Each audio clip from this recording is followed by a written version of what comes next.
Të paktën 60 persona kanë humbur jetën në Meksik pas valës së dhunës që shpërtheu pas vrasjes së baronit të drogës Nemesio Oseguera Cervantes, i njohur si El Mencho. Autoritetet kanë dislokuar rreth 10.000 trupa në shtetin Jalisco për të rimarrë kontrollin e situatës. El Mencho, 59 vjeç, ishte kreu i Jalisco New Generation Cartel, CJNG. Ai u plagos gjatë një operacioni ushtarak në një zonë pyjore pranë qytetit Tapalva dhe ndroi jetë gjatë transportimit me helikopter drejt Mexico City. Pas konfirmimit të vdekjes së tij, antarët të kartelit ndërmorën një valë sulmesh në të paktën 20 shtete të vendit.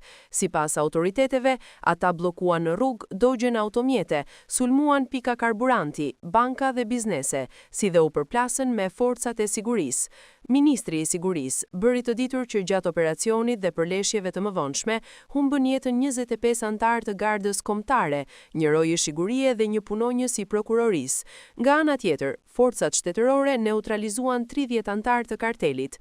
Qeveria njoftoi dërgimin e 2500 ushtarëve shtesë në Jalisco, duke e çuar në 10.000 numrin total të trupave të dislokuara që nga e diela. Në Guadalajara, qyteti i dytë më i madh në vend dhe një nga mikpritësit e FIFA World Cup 2026, rrugët mbetën pothuajse të boshatisura, ndërsa shumica e dyqaneve qëndruan të mbyllura për shkak të frikës. Shkollat nuk u hapën në Jalisco dhe në 10 shtete të tjera. Presidentja Claudia Sheinbaum deklaroi se situata po shkon drejt stabilizimit dhe se blokadat rrugore janë hequr, megjithse raportimet nga terreni flasin për tensione të vazhdueshme në zonat përreth Guadalajaras.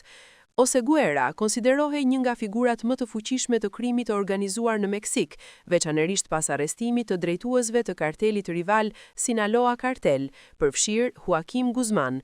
Shtetet e Bashkuara kishin ofruar deri në $15 milion shpërblim për kapjen e tij dhe në vitin 2025 e kishin shpallur CJNG-n, organizatë terroriste.